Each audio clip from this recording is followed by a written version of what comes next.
to introduce today's guest speaker, Brad Killinger. He's the CEO of Sapience Analytics. So Brad's responsibility, thank you. Brad's responsibility is obviously executing the strategy for Sapience's global growth. Brad's got a passion for helping our customers to be able to take advantage of all of the benefits of workforce analytics and position their companies for growth and profitability. Prior to joining Sapience, Brad has had leadership roles with IBM, Unisys, Oracle, and other companies. If we could jump to the next slide, please. Hello, Brad, say hello to everyone.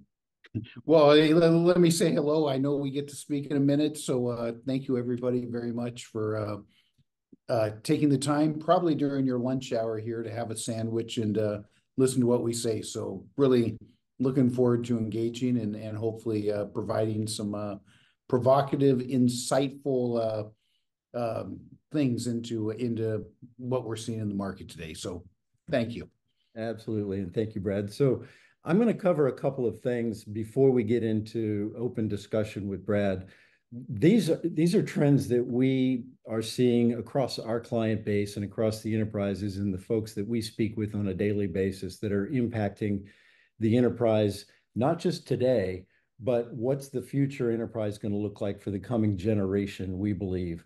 So the first of these trends, the insights-driven organization. Companies are no longer running on gut feel. If you could go back to the prior slide, please. Companies are no longer running on gut feel. They are driven by analytics. They're driven by data that's feeding those analytics. The organizations that are making that pivot are seeing success, but it's also changing the way companies are wired, the way that they're operating, and how they're making decisions. Trend two, we'll go deeper into each of these. Trend two is that of AI. Obviously, we can't go anywhere without talking about artificial intelligence and its impact on our daily lives. The impact on organizations over the last year and a half in particular has swelled particularly significantly across the reworkings of processes, the tools that organizations are using and deploying, the way that they're thinking about hiring and how they're positioning for the future. Third trend is the perfect storm labor market. And there's a number of different dynamics that we'll talk about and how those are impacting the workforce and how these three trends are coming together. So if we could go to the next slide, just a little bit more depth on each of these. So in terms of data and analytics, Gartner has published a number of studies on this. One in particular made a point that is particularly significant.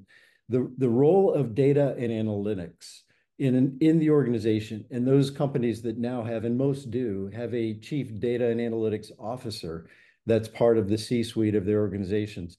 Those roles and the decisioning that they are driving will be, according to Gartner, a strategic growth driver for organizations within a year and a half. So by 2026, we know this is already happening to companies. It's creating both a need for data and a need to understand and put context around the data and what it can enable. If we could jump to the next slide, please, Stephanie.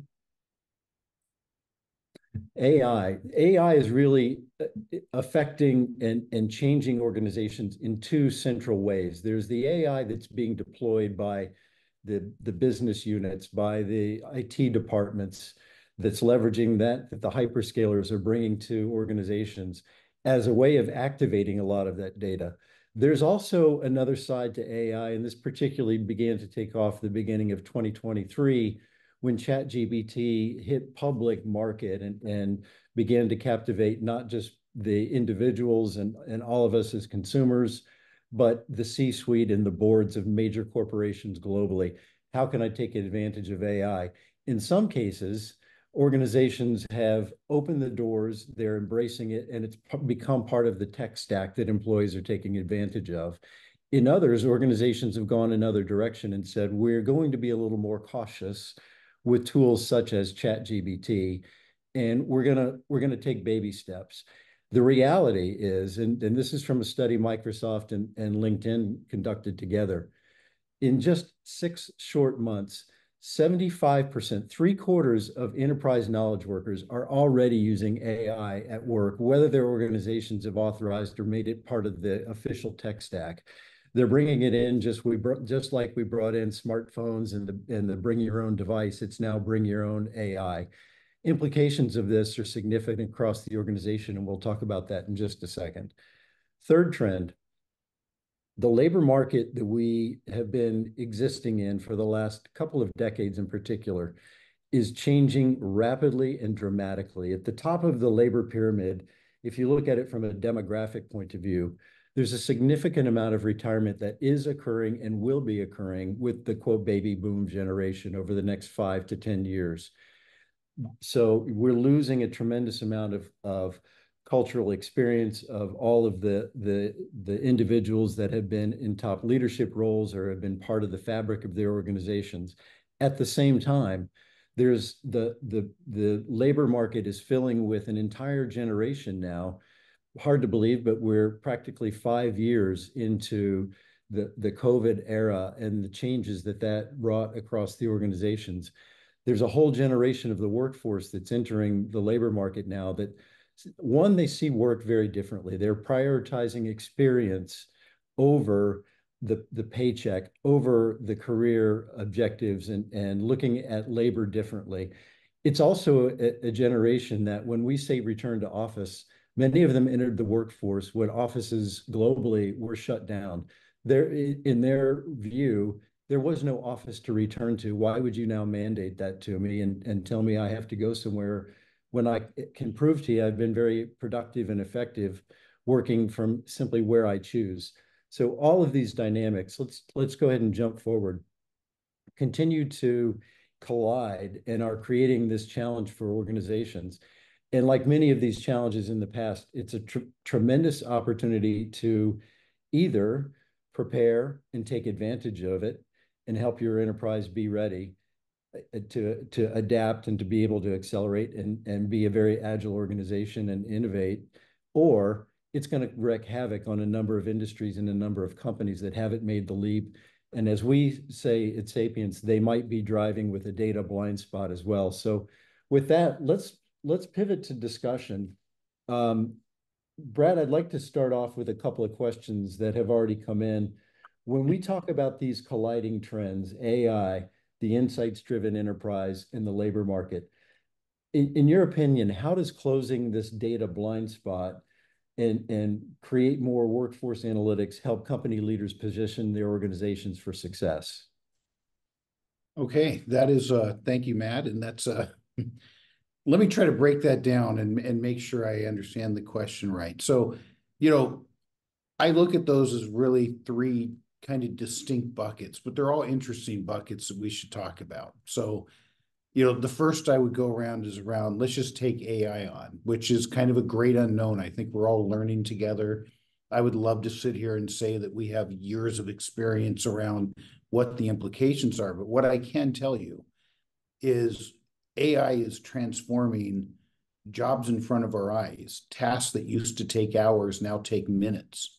Yeah, I mean, I've experienced it where, anybody can go to ChatGPT, have it write you a contract. It used to take days to have a contract turn. You can have it write code. You can do all kinds of interesting things. And so, I think the data around those interactions is going to become more and more critical to a company to understanding what is the impact of AI on an organization's capacity, what's the skill sets required to keep moving the business forward, training opportunities, et cetera. And I think there's an awfully big blind spot, and there's and I think, as you noted in your opening slides, kind of an unknown. You have some companies that have dove in headfirst in, and some that are taking a more cautious approach.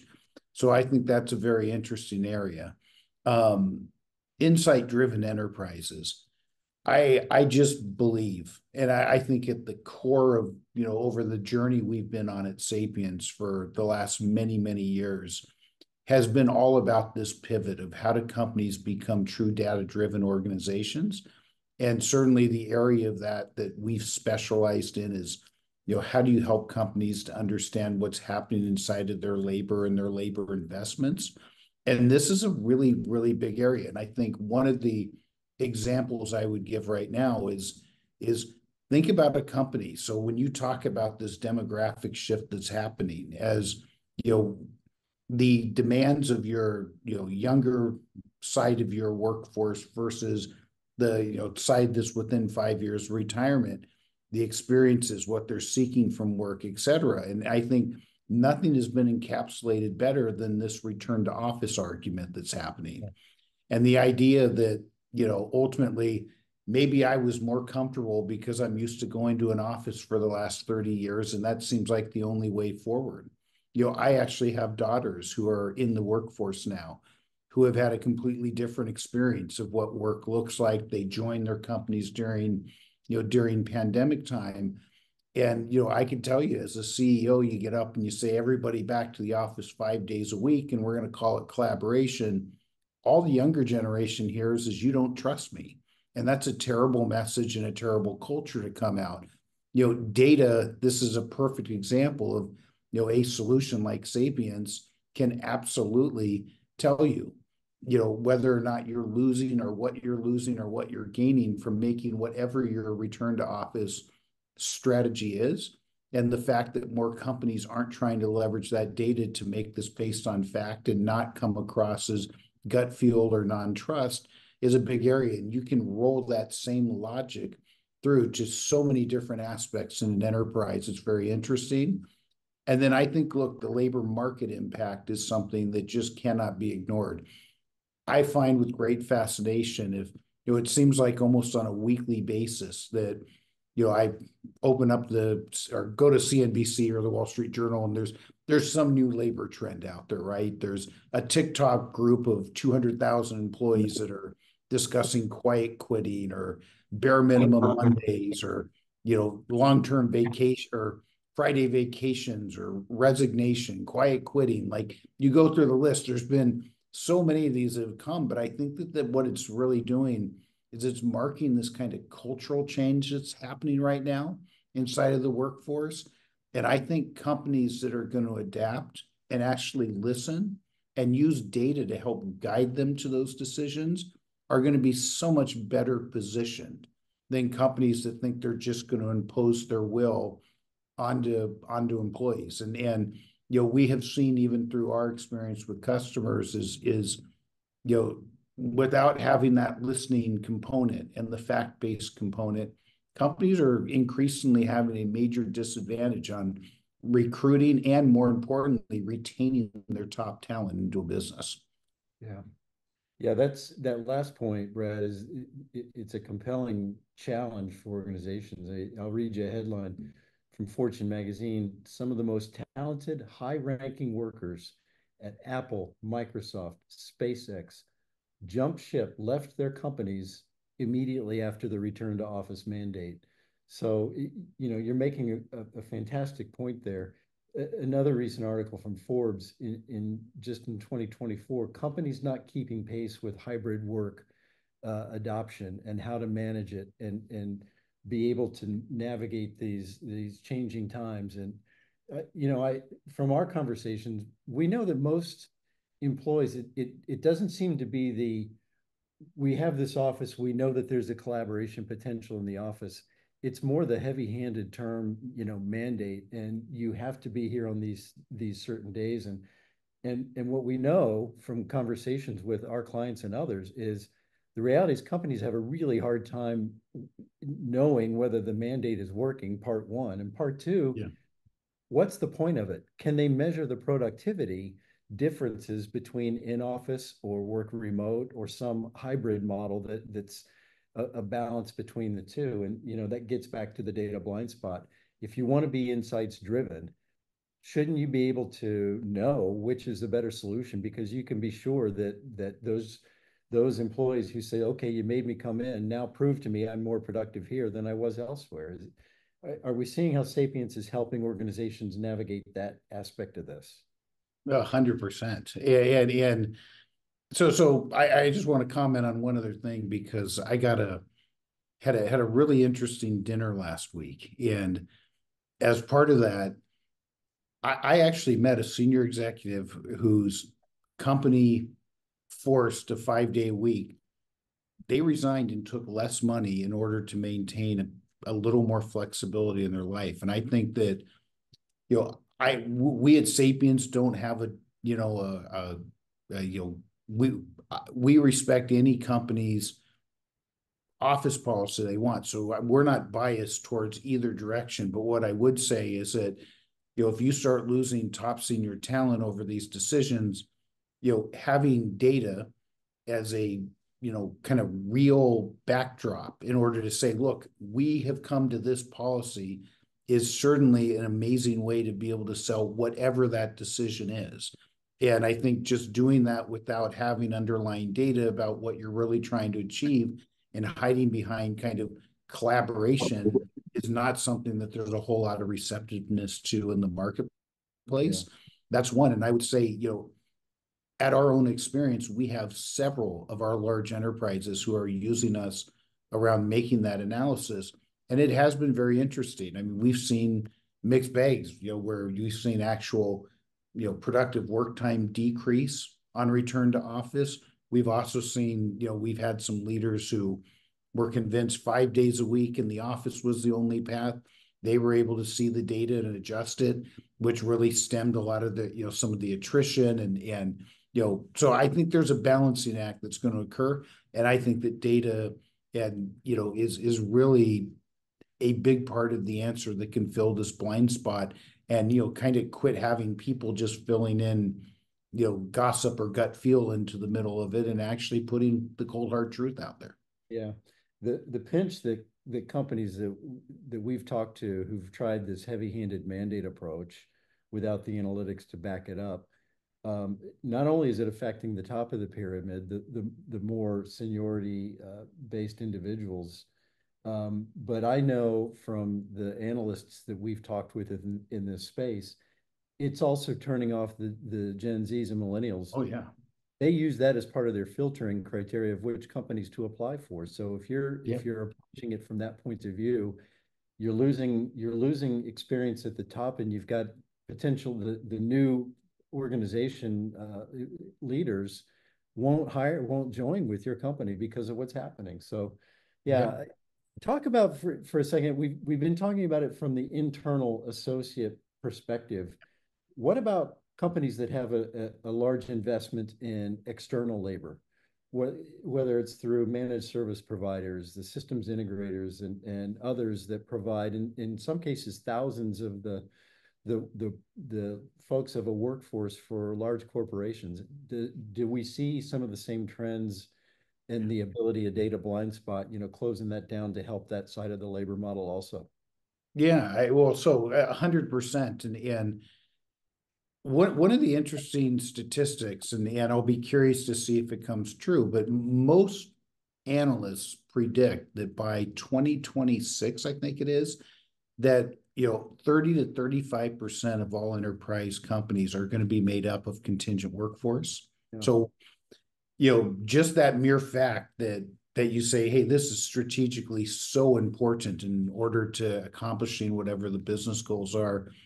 But this is an area that what we've found across our customer base, there just has not been a great level of attention paid to understanding, what's really happening here, how's that happening, and oh, by the way, all these challenges that we talk about that are happening in your direct workforce, you better bet that's it's not like your service provider is immune to these trends as well. So they're suffering from the same parts, same things.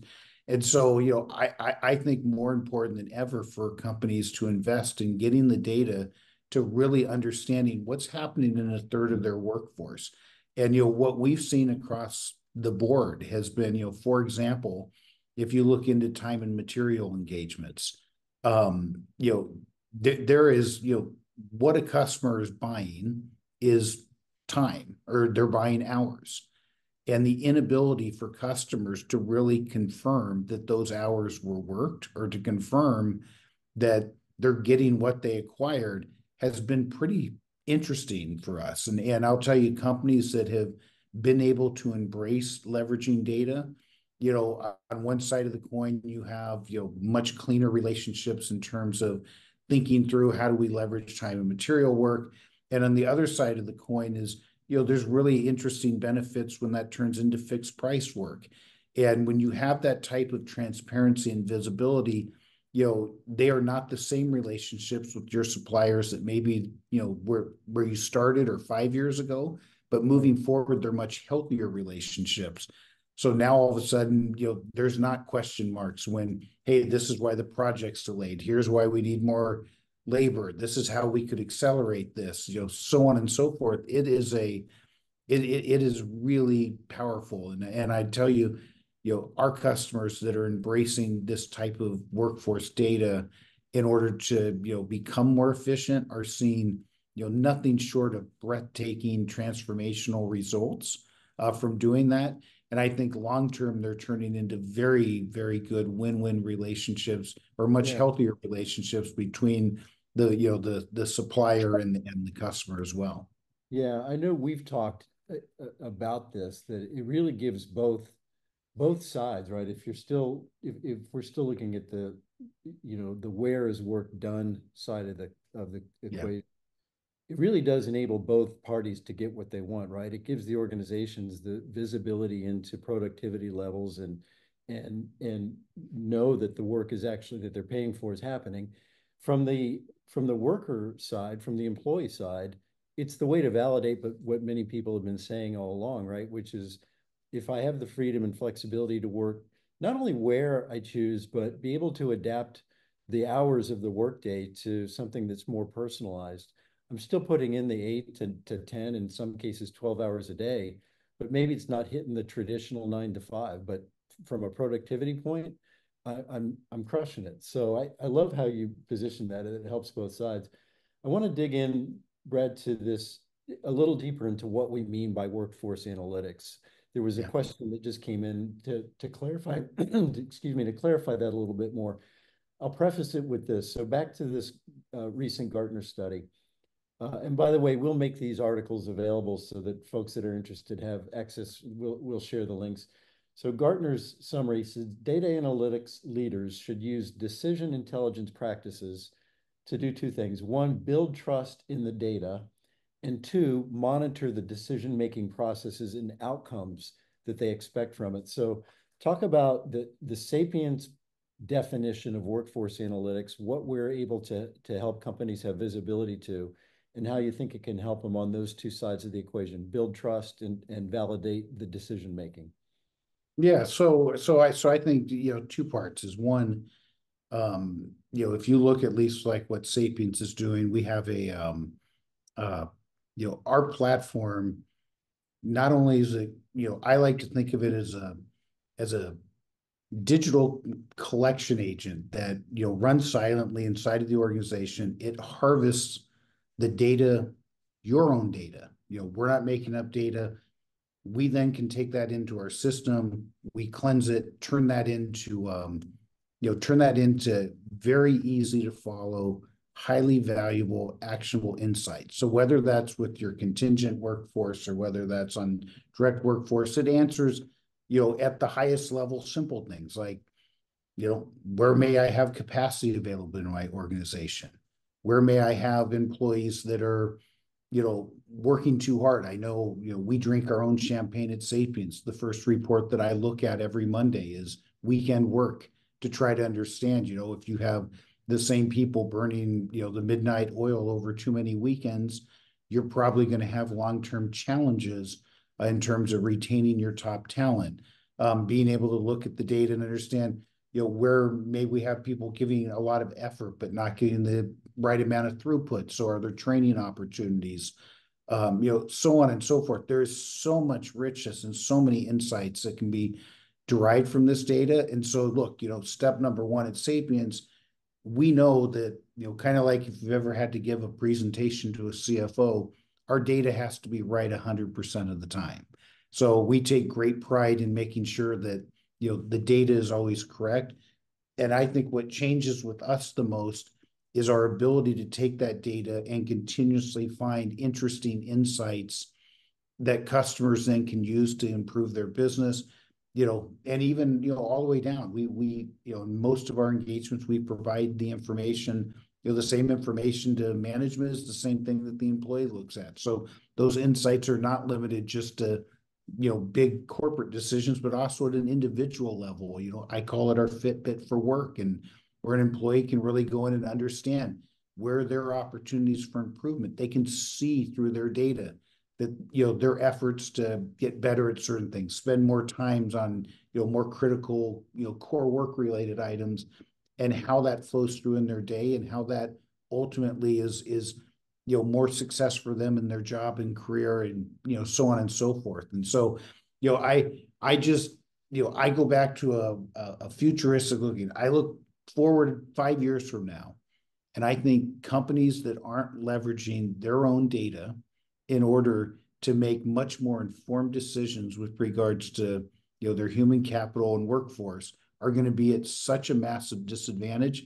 I often think when I started working a lot of years ago, I remember the argument that, that was when CRMs were starting to come into style. And I had more old school managers, and I was just a young guy who, we're never ever going to put our data into this system. I feel like they're infringing on my, and fast forward to today, and you literally can't have a customer facing job without having the skill set of using a CRM, leveraging. I think Sapience is, and this type of technology is going to become that prevalent that quickly. In the workforce within organizations where our solutions are deployed, what's the comfort level with the technology once they understand what's being analyzed, and probably just as importantly, what's not being analyzed? So I think there's a big misconception, and let me just say from a Sapience perspective, we have been very proud of our commitment to employee rights and employee privacy. So we set out to build this to be the anti-Big Brother. We don't capture any personal information. We never screen scrape, keystroke log, any of the kind of invasive stuff. That's not what we're interested in at all as a company. What we're interested in is when somebody's working, what are they doing, and what types of insights can you drive from that to improve the company, improve an individual's performance. So that's, I think, is something that's very interesting and unique about kind of what we're doing. And there's a misperception out there. I mean, yes, there are some companies that specialize in heavy duty spyware, remote camera turn on.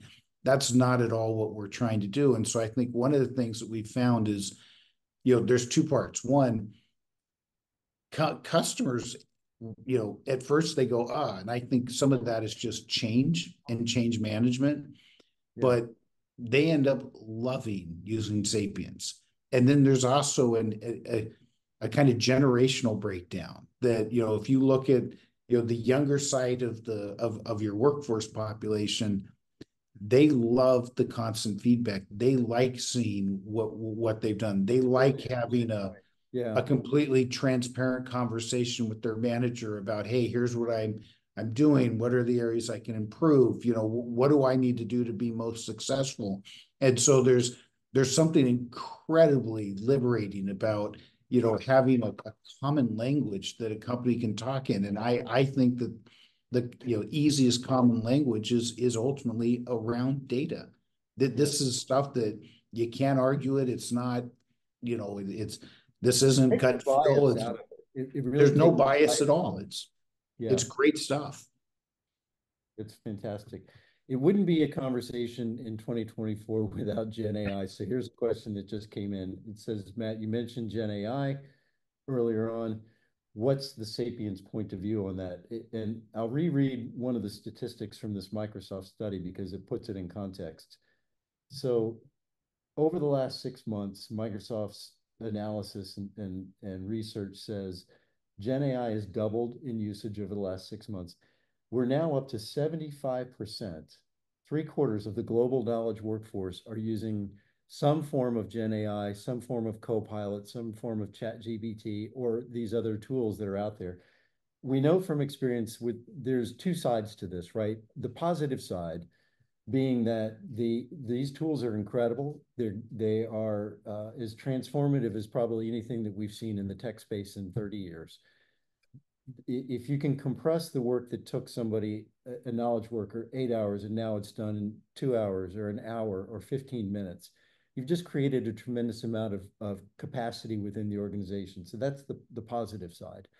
There's a negative side to it too, which in some cases employees don't necessarily know this is a fact, or they're so focused on getting the task done, they don't think about it. And that's that some of these tools are exposed on the back end. The data that is input into some of these Gen AI tools can become visible. It's part of the global body of knowledge that they are potentially repurposing.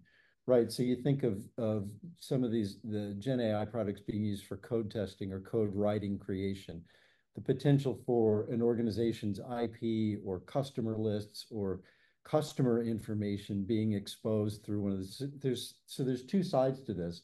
How do we help companies navigate that scenario and give them the visibility to the tools? Are they being used or are they not? Yeah. Well, I actually think you almost just answered the question, because I mean, at the end of the day, you're 100% right. And, you know, even operating Sapience, I worry about this. And look, I think really well-intentioned people. I mean, I like your last examples because it's not as complicated to wrap your head around as take customer lists. I mean, I consider this incredibly confidential information for, inside of Sapience.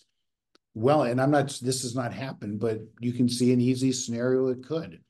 Hey, drop your customer list in and ask OpenAI or Gen AI or OpenAI to, send a end of year thank you letter to each customer.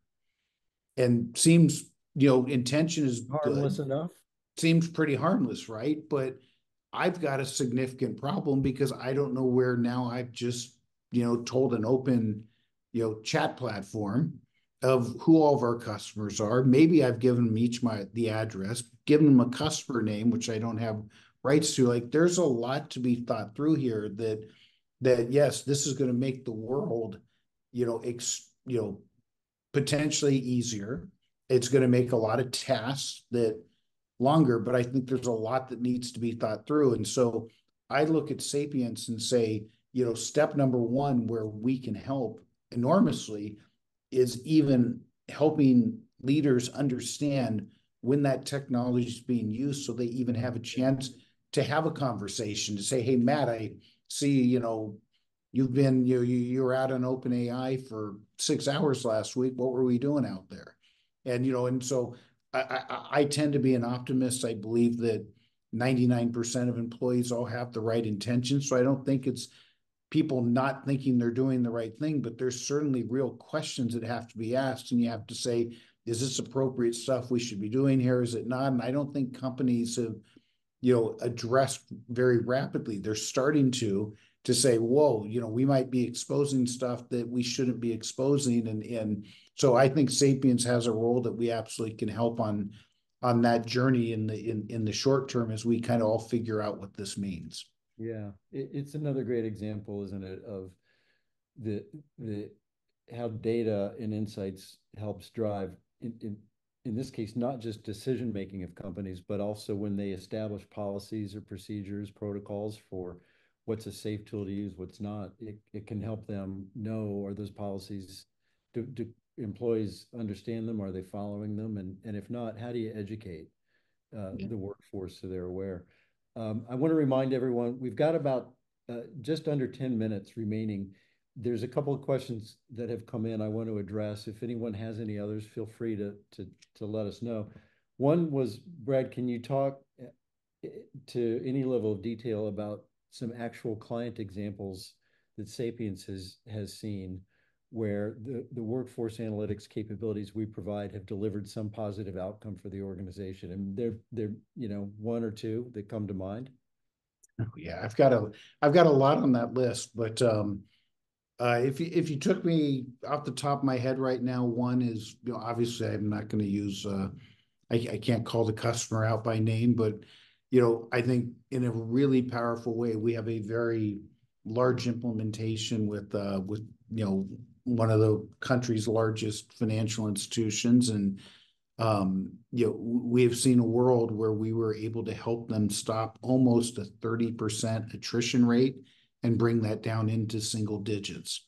And that Wow. was with an intense focus around, trying to understand burnout and, potential exit indicators and, just general frustrations and gaps, and really understanding the work time, the work patterns, the work locations, and being able to bring this together into a holistic approach with the singular goal.